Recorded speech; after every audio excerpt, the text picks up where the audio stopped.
Sa culture n'est jamais aussi vivace que lorsqu'il l'arrose au whisky. Jean-Jacques Perroni.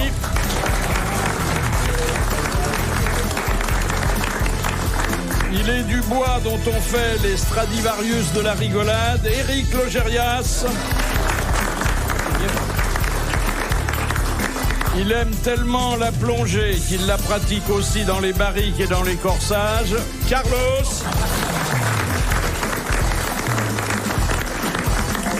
Il réserve au vélo ses grimpettes en groupe.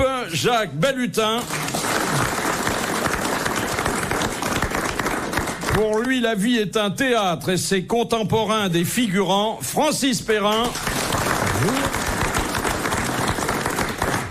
Il est notre frère depuis que notre pays est devenu son pays.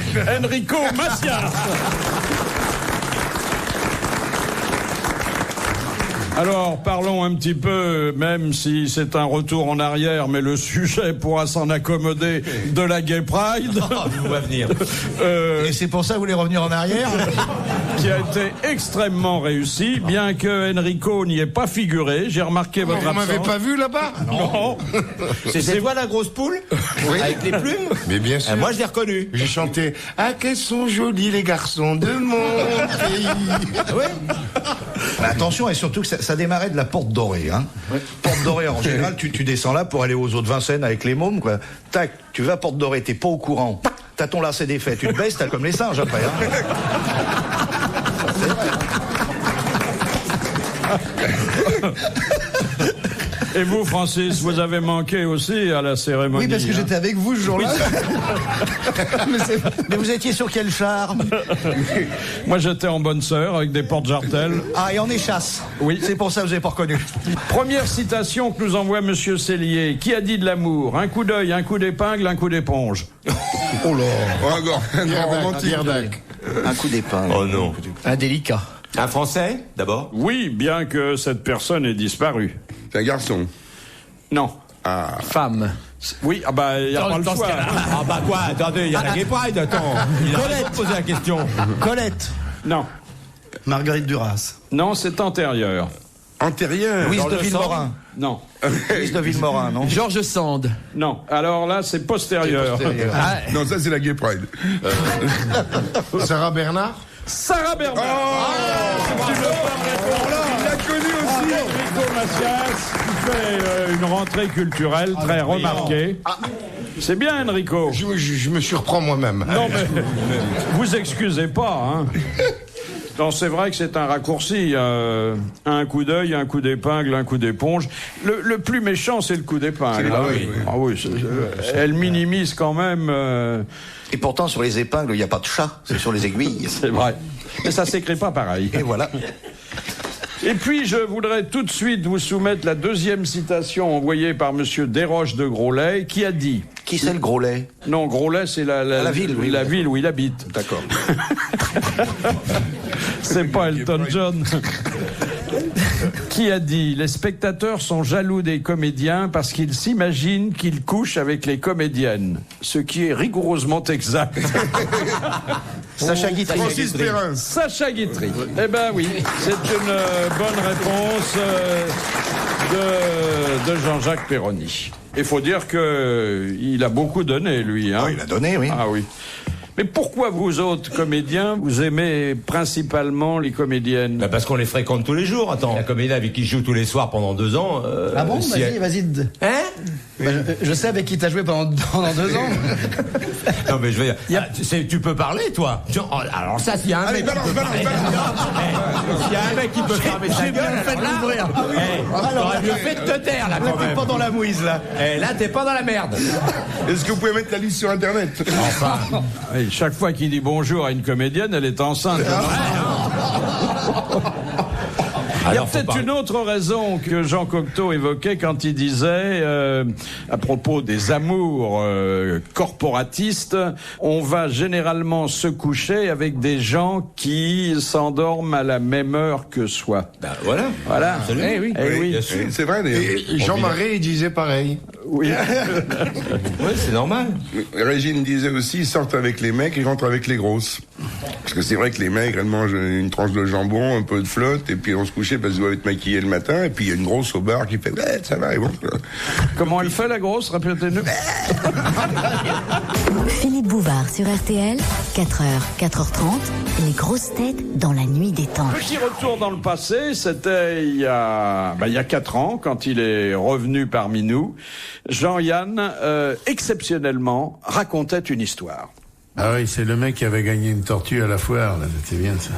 Dans une foire américaine, il y avait on donnait des tortues, comme ça on gagnait des tortues au type qui envoyait le poids pour marquer. Alors il y a un mec qui arrive, un Texan, et il arrive, il fracasse le truc, on lui file une tortue, il s'en va, puis on vient après, il redonne $1, et puis on lui refile encore une tortue, puis après il revient une 3e fois, il refile $1, on lui redonne une tortue.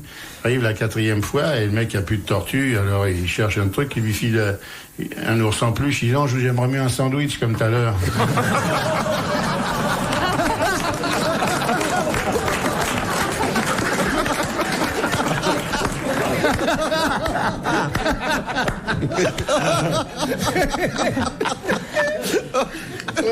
Il y a une histoire horrible.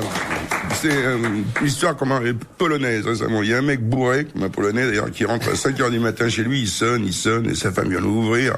Et à peine elle a ouvert la porte, il lui file une baffe dans la gueule, bam! Il lui démonte la tronche. Mais il dit, mais ça va pas, non? Tu rentres à 6 du mat bourré, et en plus, pourquoi tu me files une baffe comme ça? Le mec, il dit, si je le savais, je te tuerais. C'est une jolie blague, vieille blague, j'ai retrouvé en lisant des pièces des années 30. C'est un vieux médecin qui est dans une auberge et il voit le garçon s'approcher de lui, mais bizarrement, les jambes un peu écartées. Il marche vraiment bizarrement. Le vieux médecin le regarde, habitué à retrouver les pathologies comme ça chez les gens. Et il lui dit, dites-moi, garçon, vous n'avez pas des hémorroïdes? Et le garçon dit, je sais pas, faut que je demande à la cuisinière. À propos d'amant, il y en a une belle. C'est une bonne femme, ça tombe très bien parce que le loft est meublé par Ikea. Alors, elle habite à côté de chez Ikea, elle y va tout le temps. Elle a meublé complètement tout son appartement Ikea. Il y a une belle armoire qui lui plaît. Elle dit merde. J'ai un peu de sous sur moi et allez, elle va acheter l'armoire. Ah bonjour madame, ça va bien? Oui, encore? Vous n'avez acheté? Oui, l'armoire, elle est très chouette, vous avez raison. Elle prend l'armoire en kit, elle la monte chez elle suit le truc, impeccable, elle est là, elle est belle, elle va bien. Et l'autobus passe dans la rue, l'armoire s'écroule. Elle dit merde, j'ai dû faire une connerie, elle remonte l'armoire avec le plan et tout, elle connaît bien, elle va toujours chez Ikea.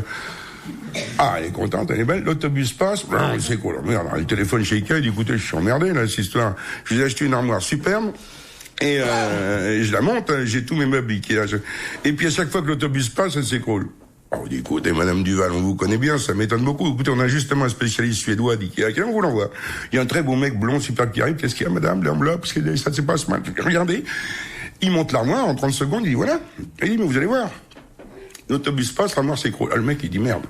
Écoutez, il y a peut-être un truc à l'intérieur, je me fous dans l'armoire, il remonte l'armoire, et il se fout dedans. Pendant ce temps, la femme va dans la cuisine chercher à boire, et le mec, il rentre, son mari, et il voit l'armoire. Il y a une chouette, elle est sympa. Il ouvre la porte, il voit un grand blond dedans. Il dit, qu'est-ce que vous foutez là, vous? Il dit, si je vous dis que j'attends l'autobus, vous me croirez pas.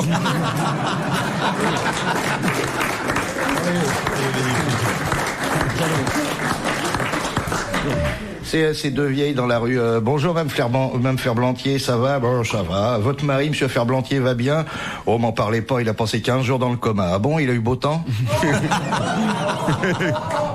les deux mêmes, un mois plus tard, ça va, Mme Ferblantier? Oh, et Monsieur Ferblantier, oh il est mort. Ah bon? Et il s'est pas vu partir? Mais si, il y était en face de l'armoire à glace. C'est un gars qui va à un safari en Afrique.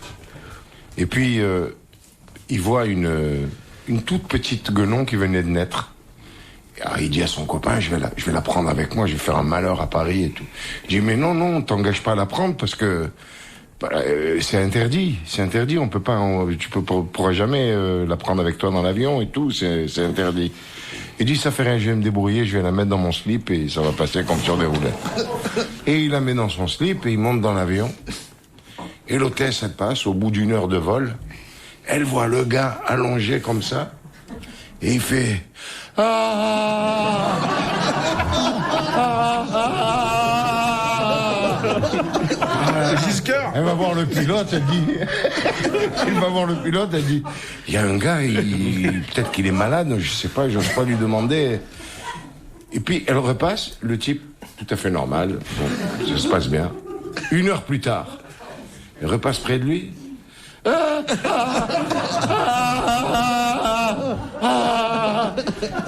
Alors elle dit, monsieur, vous avez un malaise, il y a quelque chose qui ne va pas.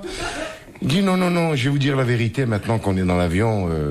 J'ai une petite guenon, on m'a dit que c'était interdit, je l'ai cachée sous mon slip. Vous voulez la voir? Elle dit, oui, je voudrais la voir. Alors il dégrave sa braguette. Il sort la petite guenon. Oh, comme elle est mignonne, cette petite guenon. Mais pourquoi vous l'avez cachée? Pourquoi? Mais elle doit mourir de faim. Je dis, pensez-vous, c'est son 2e biberon. Eh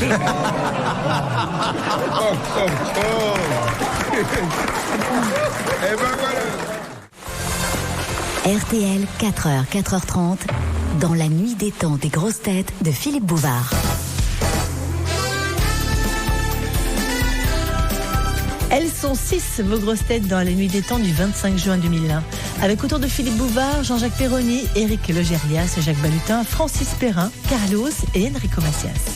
Une question de Monsieur Sénac de Chantilly. Dans La Grande Bouffe de Marco Ferreri, que fait Ugo Tognazzi avec les fesses d'Andrea Ferreol? Il s'étouffe. Non, il Il prend dans les mains puis il les fait bouger. comme un flan. Oui.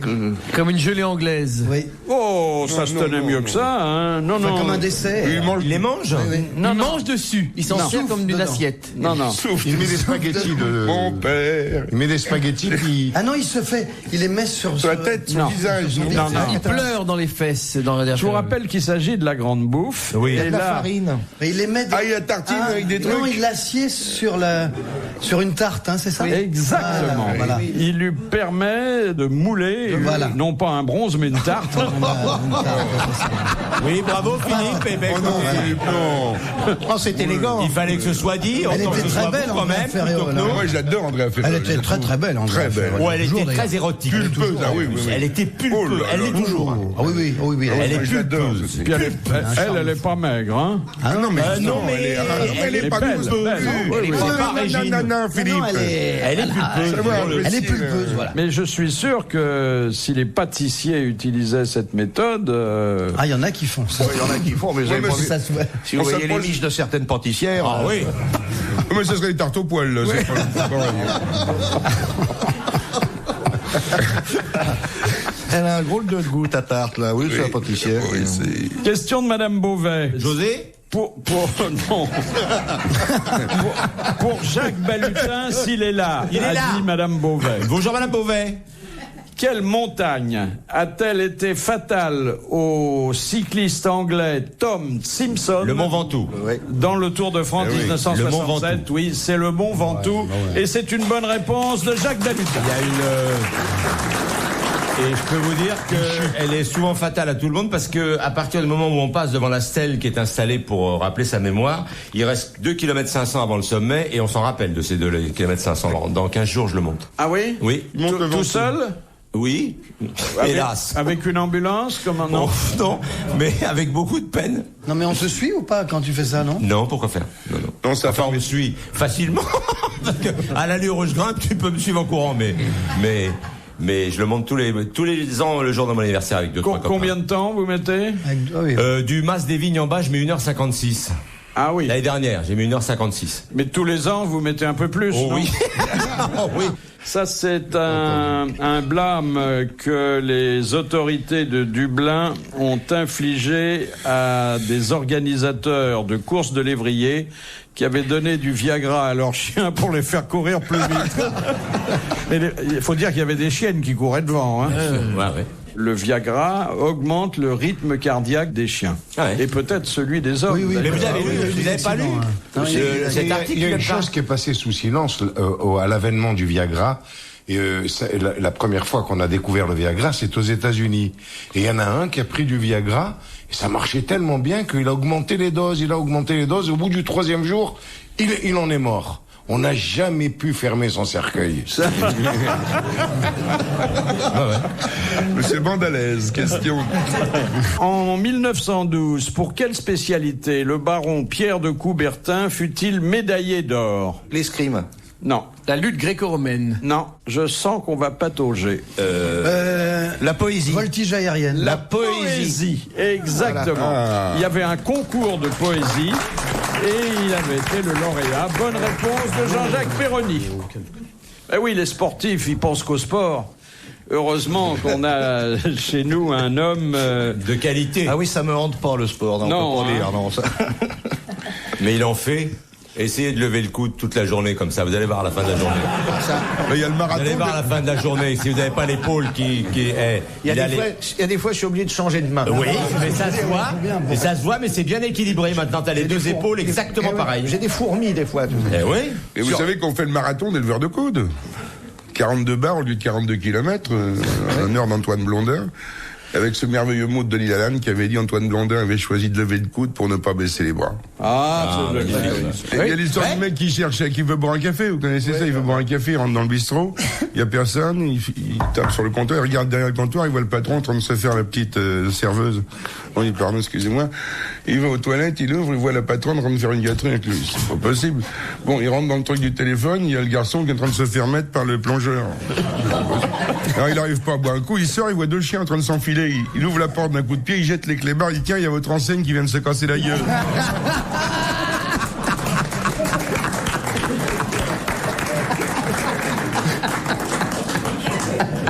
C'est la gay pride pour tout le monde.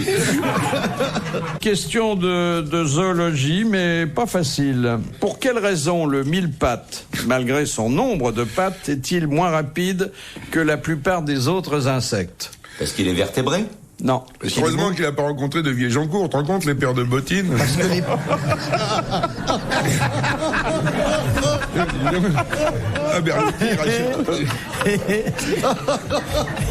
Parce que les pattes ne fonctionnent pas. Alors, ensemble. C'est-à-dire que il n'a pas 1000 pattes d'ailleurs. Hein. Non, bon, c'est pas synchronisé. C'est pas ça. Voilà. C'est pas synchronisé. Il soulève ses pattes une à une. Une à une. Bah, c'est une bonne réponse de Francis Perrin. Ça, c'est encore des débordements radiophoniques. On ne dira jamais assez que quand on est devant un micro, il faut tourner plusieurs fois sa langue dans la bouche. Ça se passe en Angleterre et il y a 2 animateurs de radio qui viennent d'être licenciés et blâmés pour avoir annoncé le décès de Britney Spears, la chanteuse, la Spice Girl, la Spice Girl, oui, la fiancée ce qu'on avait dit, la fiancée du prince William. C'est une bonne poire, ce gars-là, une bonne poire, William.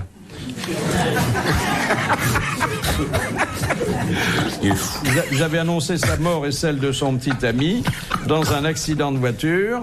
Et pendant ce temps-là, le prince... Mais ils avaient fait ça pour rire ou alors ils avaient eu une dépêche, un truc...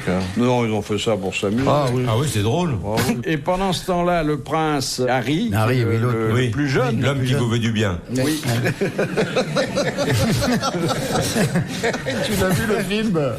Il va avoir des vacances extrêmement laborieuses puisque il va faire un stage comme serveur à l'hôtel Walserhof de Kloster. Il aurait mieux fait de faire un stage de chirurgie esthétique, il aurait pu refaire le lifting de Camilla. Je suis pas sûr que Camilla on puisse arranger quoi que ce soit. Hein. Oui, c'est vrai aussi. Mais on l'a vu l'autre jour en robe du soir. Oui. Avec tous ses bijoux. Eh ben, elle était très laide. Le couturier a porté plainte d'ailleurs. Ils ont saisi la robe d'ailleurs. Oui. Elle était très très laide. On lui dit toujours, reste pas devant le miroir, tu vas le déformer. Allez hop là. Elle avait une superbe rivière de diamants qui avait tendance d'ailleurs à rejoindre sa source parce qu'elle tombait extrêmement bas. Oui. Et comme il n'y a rien pour retenir en haut, ça descendait très bas. Eh bien, vous savez qu'elle était très embêtée parce que le pauvre prince, elle va avoir un tout vif, mais elle dit chaque fois que je me déshabille, c'est effrayant, il fait la chèvre. On dit, comment il vous prend dans une fête? Non, il fait la chef. Et quand vous êtes déshabillé?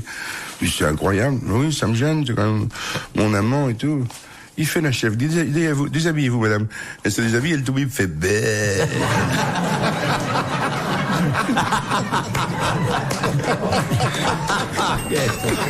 Retrouvez les grosses têtes dans la nuit des temps sur RTL.fr.